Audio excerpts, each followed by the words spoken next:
Oh yeah, sexy biscuits. Nice. Long Boys 1975.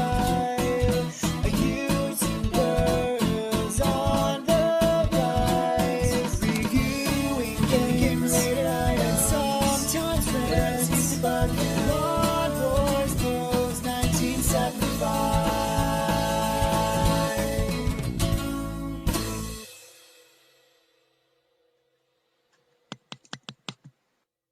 Hey YouTube, Longboys Post 1975, and welcome to a random vlog. I was watching a YouTube video the other day. If I can remember what it is, I hate it when I find really cool YouTube videos that just give me a massive burst of nostalgia and inspire me to talk about a topic myself. And then, because I don't make a note of it, I can never ever find them again. But basically, this guy set up in his studio a corner of the room to replicate what game shops, specifically the shelves and stuff like that, and the various systems, but what game shops look like in the United Kingdom in the very early 80s. And it just gave me a massive blast of nostalgia and memories and shit like that, because I remember, I just remember, and when I say early 80s, we're talking way before consoles and stuff like that kicked in here. We're talking like, the birth of the micro industry. So basically ZX Spectrum, Commodore 64, Amstrad would have been around about 1985. Commodore Spectrum came out in 1982, obviously. Obviously the Acorn, Electron, and the BBC, things like that. Some other ones, that were mentioned later on, because obviously years would pass and these things would start popping up all over the high street where you could buy games and stuff like that. But I remember when, because we got our Spectrum in 1982, which was the year of launch, not long after the year of launch. And people seem to forget that in 1982, in the early 80s, Britain was the biggest manufacturer of computers anywhere in the world. How far we have fallen, how far we have fallen. And that's absolutely insane. But there were so many different systems. Lots of them just, became fleeting memories. They did not last because it's like the dinosaurs. There were too many of them competing. But obviously the big hitters were the Spectrum, Commodore 64, and the Amstrad. But so everyone wanted a piece of that sweet micro pie. Now obviously I was 7 in 1982, and then for the subsequent years following this, still a very young child. I just remember that these games were absolutely everywhere. I mean, now you're probably thinking games are everywhere now, aren't they? Are they? Are they? I don't think the high street has been a particularly good place to buy games or media in general since the sort of early 2010s. And by that I mean lots of high street stores now are closed. What do we have game shop wise, franchise chains of stores in this country? We got is it Game Station? It's owned by Game, isn't it? But yeah, it's the UK, I don't know, version of is it still part of the same company? I think it is, but yeah, the UK version of Game, which I've never paid money for anything in there in my life because their customer service is shite, as are their prices. But the point is, they're on the high street. Pink Planet was a West Country chain, but I'm pretty sure they're all now gone, which is a shame. Something else that I never noticed until I saw another vlogger on YouTube talk about it, and they were talking about it in the United States of America, that have you noticed how few places carry large stocks of optical media these days? And by that it means games and DVDs, and Blu-rays and things like that. And that struck a chord because every supermarket a few years ago, probably about 5 years ago, used to have a massive selection of not just games, but obviously a top 10 of DVD, top 10 of CDs, box sets.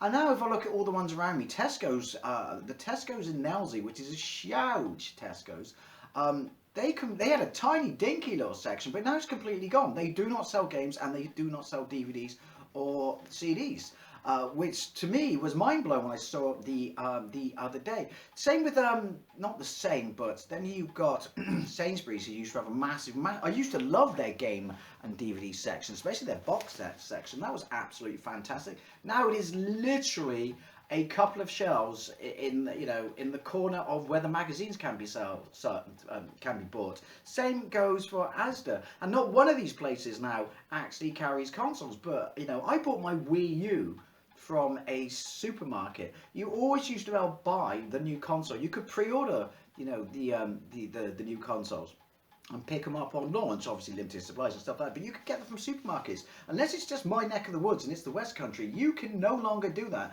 This struck a chord. Yeah, no box sets whatsoever, apart from literally two, which is a seasonal thing. So when it comes up to Christmas, maybe a Christmas box set of, say, like all the Porridge episodes, things like that, Only Fools and Horses episodes, and then Halloween you can get box sets of horror movies and stuff like that. But you do not have a top 10 of box sets anymore, which is weird. So I don't know if it's the fact that they don't sell, they don't make enough money of it, or they don't carry it anymore. I really don't know. So where else can you buy games? You got your independent game stores, which they're dying a death. They're dropping off the planet, which is a shame. As I always say, you should support these guys, even though they are a little bit more expensive. And then you've got your CEX, which is that a North American chain or an Australian chain? It's probably North American. And when I think Australian, I'm thinking about I can't remember the other one now. What was the other chain? Is Cash Converters originally Australian? I don't know, but yeah, so you got your CEX, which I'm not a massive fan of because I think they take the piss printing their cover stuff like that, their prices and things like that. Don't support them, support the small indie guys. But the point is, compared to sort of 2010s, compared to the height of sort of like PlayStation and Saturn and things like that, and PlayStation 2 and Dreamcast to some degree, you could, like the Virgin Megastores, things like that, you could buy games absolutely everywhere. However, I want to talk about, as I said, excuse me, yes, I did it again. I had a double bacon and egg McMuffin from McDonald's. Sorry, and I'm in the ticking clock room, so apologies if you can hear ticking clocks. First world problems. Yeah, some people don't like it. I've actually made a list so I can try and remember, make sure I don't miss these, because it was amazing, because you got to remember, so there was an explosion of the microcomputers back in the day, and big hits with the Spectrum and the Commodore, then a couple years later the Amstrad, and then there was MSX, there was Dragon 32, Acorn Electron, BBC. Obviously the BBC was originally an entertainment machine, and was the first computer I ever played at school, because there was a government, what's Micromen? It's the history of Sir Clive Sinclair and what's his name, played by Bilbo from The Hobbit, Martin Freeman. It's kind of a dramatised event of history, but most of it's accurate. And yeah, there was a project by the BBC, the TV company, to get a computer into every school, and that's where I first played it. So the BBC was a big deal. But our dad got us a 48k Spectrum. I've got nostalgic memories of ZX Spectrum in my nostalgic memories of playlist, if you want a bit more detail on it. And it was really exciting, so we started getting computer magazines and things like this, and everyone would say, available from all good retailers in the high street and stuff like that. It would never actually name a specific store. And I just remember that you would go everywhere and they would have it, and if it wasn't a physical store such as club books like Littlewoods and Marshall Ward, Marshall and Ward, which my mum got both of them, and you could pay stuff off it like 17p a week for 38 weeks and stuff like that. It would take forever, because they were charging somewhat like £7 over the price of the actual product. Well, I remember that they used to have a Spectrum Commodore section in their club books, and you would get it through the mail and stuff like that. So if it wasn't a physical brick and mortar store, you could still buy games. Like I said, these things, particularly the Spectrum, was so big, and the Commodore wasn't far behind it in this country. So, everywhere, and it was the new kind of industry, and obviously kids were like massively into it, so were their dads and stuff like that, and companies were coming along, and people in these companies such like Ocean, and stuff like that, were becoming like celebrities in their own right, buying the rights to movies and things like this. This was a big deal, and everyone wanted a piece of, as I said, this sweet micro pie. And I just remember as a kid, you could go to let's read through the list. First of all, Boots, the chemist. I mean, they're still around in the high street, and you know what, they sell books now. They are still primarily a chemist where you pick up your prescriptions and things like. I really shouldn't do this McDonald's anymore before I do these vlogs. prescriptions and stuff like that, but they have a book section, a news section. But they are predominantly a chemist, and they were predominantly a chemist back in the day. But I remember we used to go to the Boots, and it's the Boots that's still downtown in Bedminster's High Street. That we used to go into, and we used to buy our C15 tapes, double-sided C15 tapes. So they're 7.5 minutes, I guess, aside. They were basically, they were selling you tapes so you could pirate games.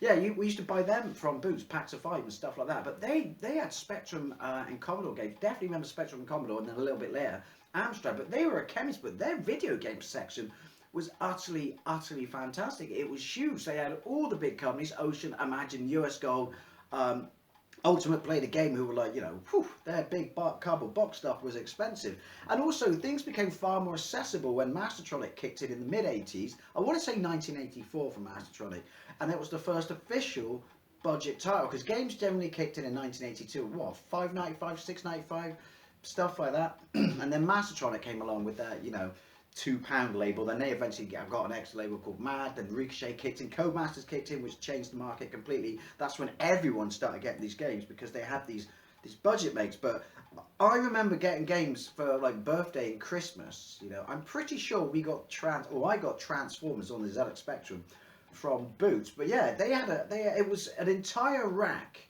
like, you know, from the floor up to about there, and one shelf per system. And they definitely had Spectrum, Commodore, a little bit later on Amstrad and BBC, then a section with all the tapes and stuff like that. Very small peripheral section. And they released it wasn't really a catalogue, but a pamphlet, because these places, you know, the games they could sell at Christmas, these were big things for Christmas. They would have, you know, they would get extra products in for Christmas as well. They were predominantly a chemist, but they would get some electrical goods and stuff like that. You could see their adverts all over YouTube, vintage adverts. But yeah, they made a real effort for Christmas, and I just remember getting this little pamphlet like this and looking through for the Star Wars figures and looking at it for the Spectrum games. And it generally would be one A4 size piece of paper per system, and it would be the big games. And I can definitely remember seeing Space Harrier by Elite in one of these Christmas pamphlets. But yeah, Boots, chemist in the high street, they sold Spectrum games. Then we had W.H. Smith, which was a newsagent, but a posh newsagent and stationery shop. I don't even know what they sell now. They look too expensive. Just walking by them makes the money in my pockets fall out. But when they were a bit more humble and simple back in the day, they were primarily a stationery store and newsagent and books, they had a kick-ass game section, easily on par with Boots. Very similar, in fact. Very kind of traditional high street store as was Boots. And so I remember memories of going in there towards Christmas, and they would release the same pamphlet and stuff like this, and birthday money and Christmas money. We would get that, and we'd spend it in there to buy games. I have such strong memories of going in there with both my brothers, and they must have driven my mum up the wall. She was brilliant when we were kids, where she took us, because she knew that we were in love with this newfangled computer larky that was never going to last. This isn't going to last for shit. It'll be over in minutes, this bad. But yeah, I just remember going in W.H. Smith as well. Same sort of thing, coming up to Christmas, you know, pamphlets and things like that. They had a decent corner. I would say a corner of the store, at least at Bristol, and this would have been the one in the city centre. Before it was in the galleries, which I think they're going to knock down. That was the first mall in Bristol. It's shit. It was shit then. It's still shit, and it's going to get knocked down. But that's where they are now, across two floors. They don't sell DVDs anymore. They don't sell games anymore. So yeah, that's another one that's got rid of all this stuff. But back in the day, around about the time that Spectrum games were in there, they sold VHS tapes as well. They were the entertainment store, even though they were traditionally a stationers and a newsagent and a bookstore. But yeah, spent many Saturday mornings and days in the summer holidays and Easter holidays and stuff like that, and Whitsun Week. Whitsun Week. in W.H. Smith. And then you had Argos, which is, that's been going for years. I'm amazed they're still going. Wasn't there another one called Index, which would have been more so in the time of the Mega Drive, and Super Nintendo, than Spectrum, Commodore, Amstrad, things like that. But I'm pretty sure they went bankrupt. They definitely went tits up. I haven't thought of them in years. But Argos was a big deal, wasn't it? It was, the store without the aisles. You went in and they'd have fat club book like that. And now they're owned by Sainsbury's, a supermarket, and you go into a Sainsbury's and there's an Argos, and it's weird because if you buy games from the Argos in the Sainsbury's, they're actually more expensive than the games that are for sale in the tiny little game section they have in the Sainsbury's. I mean, excuse me, Winnie Pops, that's mind blowing. But Argos had, in their catalogue, and again, in the winter edition, because it would be the Christmas catalogue, or the catalogue you would use for Christmas purchases, had a massive game section. You could buy, joysticks.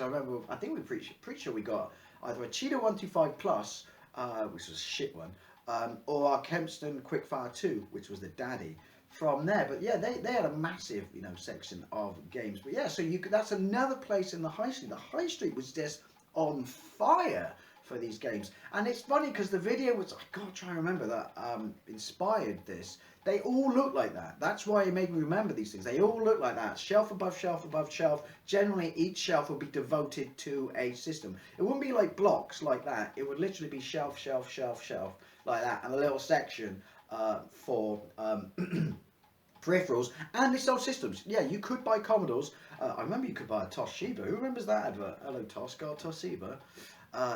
And they were in glass display cases. But yeah, so Argos was, that was another one where you went in, you didn't have anything on display, and you poured through a club book, and then you wrote the number down, and you went to the till, and then they'd either order it, and then you go and collect it from a desk.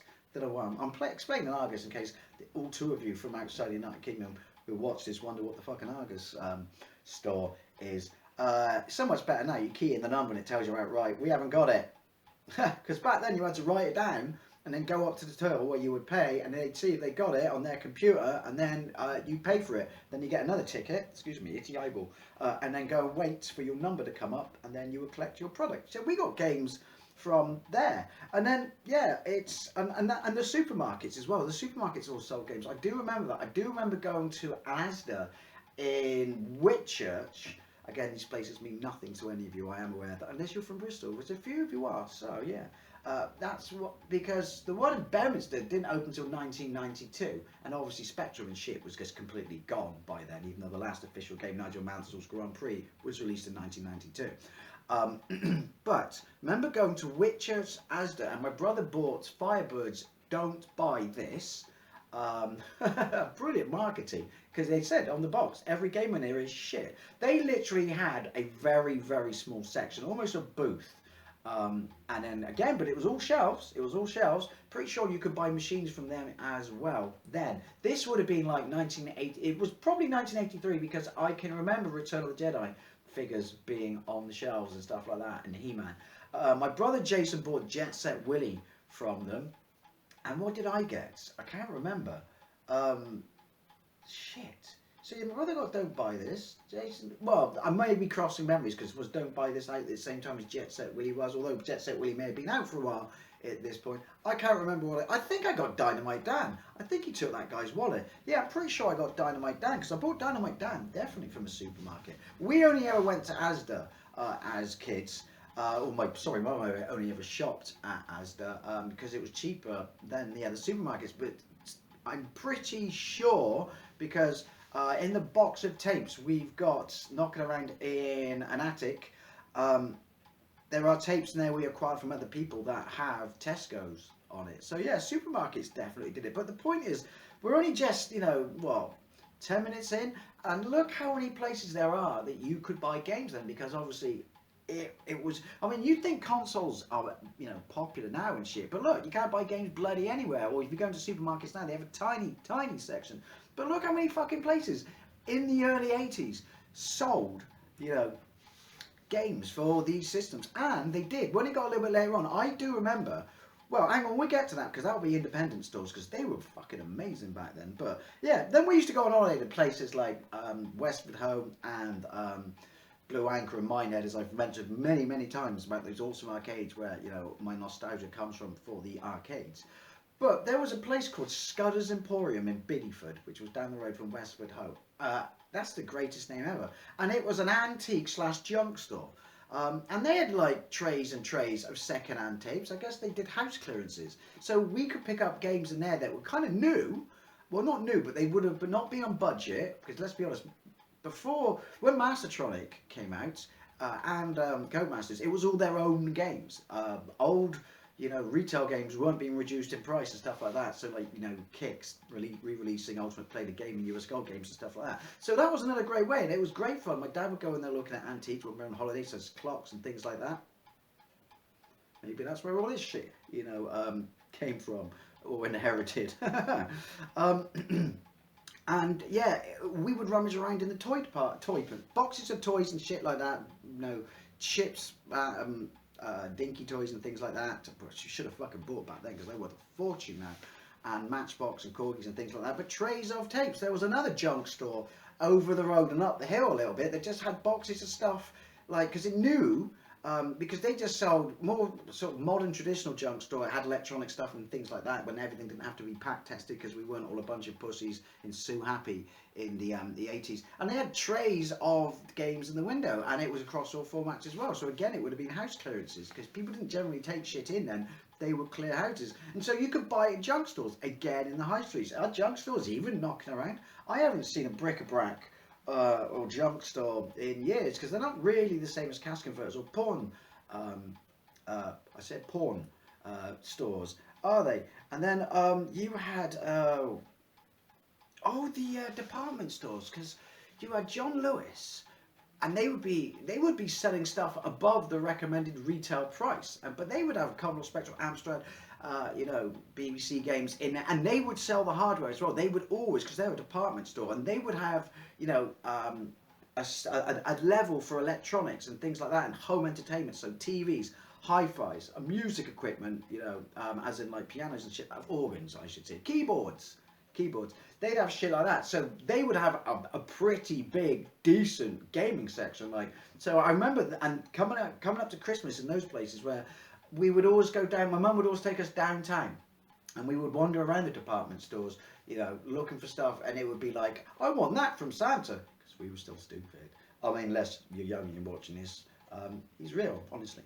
But yeah, and that's how we formed our Christmas lists. I remember they were brilliant when it came to Star Wars and stuff like that. So it was around about Return of the Jedi again, I'm guessing, because I remember Return of the Jedi stuff being in there. But yeah, they have absolutely amazing computer sections. Again, the high street just fucking overflowing with places you could buy games for the 8-bits. Obviously later on, once we got past 1987, you saw the Amiga and the Atari ST in there, but we're in Master System territory for me, and Mega Drive territory. And then I would go to a different type of store that I've talked about before, kind of like called the in-shops and stuff like that, which isn't really relevant to this, because this is like the little places on the high street, like I said, the boots in the W.H. Smith and things like that. And so yeah, and another department store, which is where my mum managed to get 2 Optimus Primes, when it was the Christmas toy you had to have. I felt so sorry for the person behind my mum if my mum snagged the last 2. And used to get Star Wars figures, but yeah, British home stores, they don't exist anymore. I don't even know if John Lewis exists anymore. Half these places have probably gone to the wind. They had a fucking huge game section as well, because they were another department store, so they would have sections like, John Lewis did, devoted to specific areas of your house. British home stores. Bastard took everyone's pension, didn't he, after he bought the company for £1? Or was it the other way around? I don't know. But yeah, I remember buying Shinobi in there when I actually had a Master System, because I liked the game so much. I wanted to see what it was like. And we used to go downtown with my mum when it was the school holidays, and she'd take us into British home stores because they had a cafeteria that sold fucking brilliant food. And we'd have a meal and stuff like that, and then go around, game shopping and things like that. But yeah, they're just fantastic. This is making me really sad how little stuff there is knocking around now. And again, because everyone wanted a piece of this sweet, home micro pie, because literally it was a license to print money. Your average little dinky newsagent, and I'm not talking like W.H. Smith here, because they were technically a newsagent, but they were shout and posh and upmarket.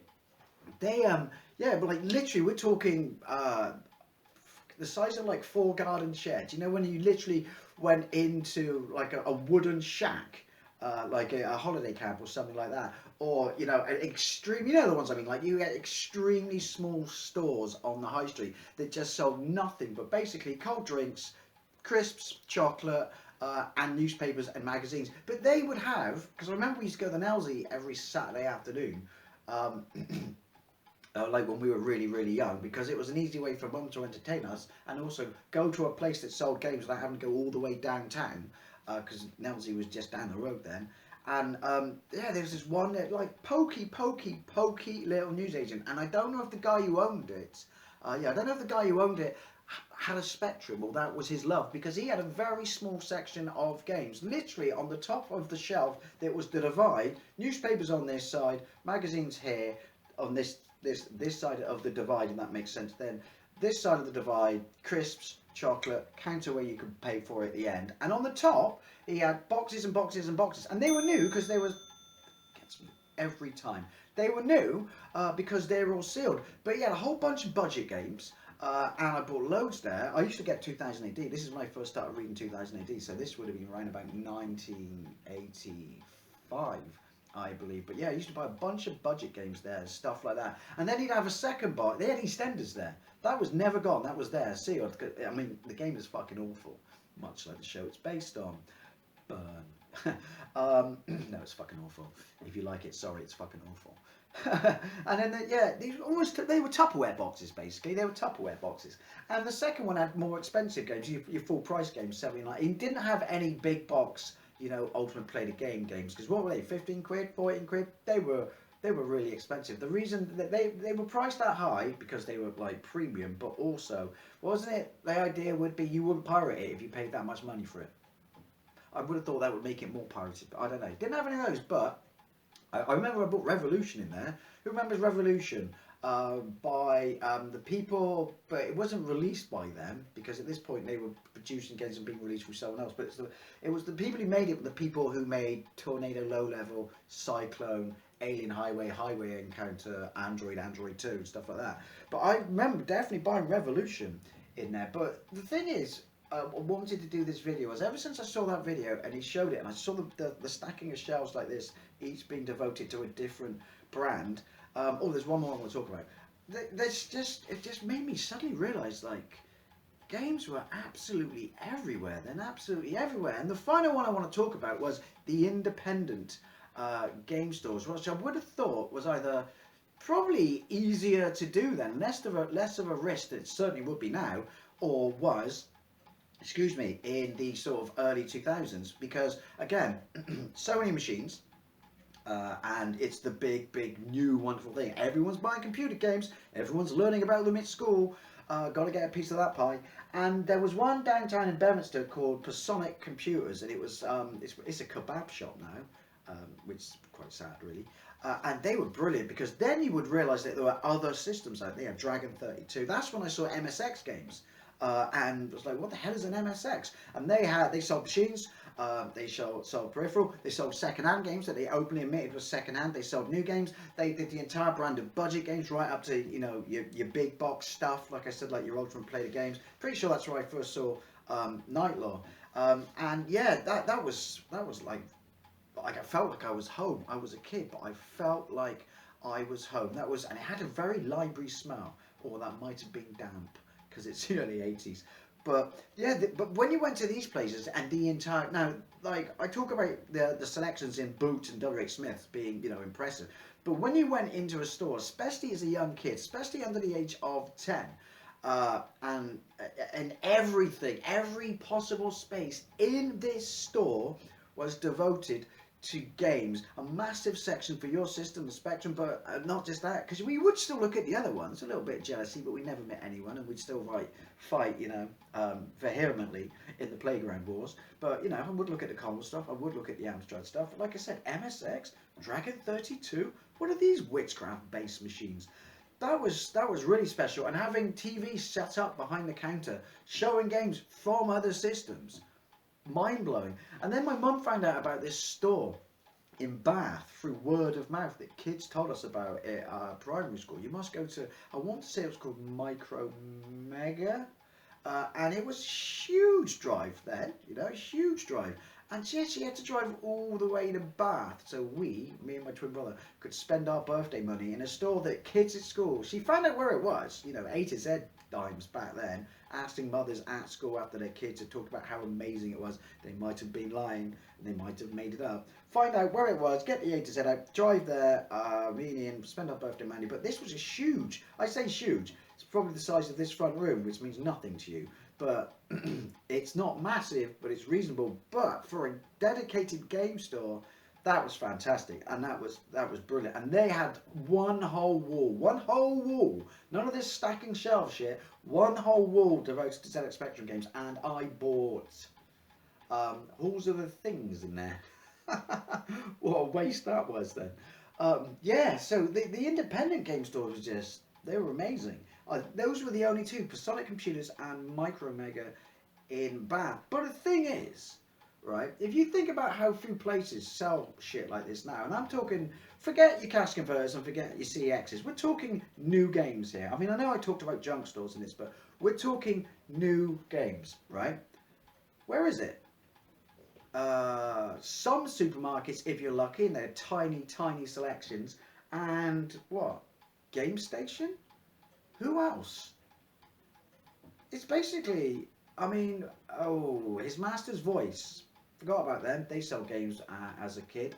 But do they still? Yeah, I'm pretty sure they got a selection, but they're expensive. So yeah, where is it you buy games now on the high street? You know, yeah, where? I mean, maybe I live in a really fucking crap city, and yeah, as soon as I go anywhere else, well, Bath is quite crap compared to Bristol for buying new games. Maybe if I go anywhere else, there's stores I've never even heard of selling games. But yeah, you don't buy them anywhere now. But back in the day, as a kid, and I know you'd say like, but they were much cheaper. If you take the 14 quid games, 15 quid games, and adjust them for inflation, they ain't fucking pocket money, are they? Pocket money? You know, they're not pocket change. And obviously you had your budget games, but again, adjust them for inflation and stuff like that. You know, it's not the fact that they were cheaper then, because they weren't. You know, so yeah, like everywhere sold games. Anyway, this kind of got away from me, but yeah, I just wanted to talk about and reminisce about just how many places you could get games from back in the day. Again, probably because it was the explosion of the home computer, you know, and all the home micros scene. And it was a generally very exciting time, and because it was new technology, it was all over the news and stuff like that, and in Blue Peter and things like that, and Tomorrow's World, and you know, technology shows and things like that, current affair shows, because obviously, look at these kids, they've learned computers at school, but now they can do them at home. Yeah, it was, you know, that probably spawned on a lot of this, but I just remember them being absolutely everywhere, and where are they now? Pretty much nowhere.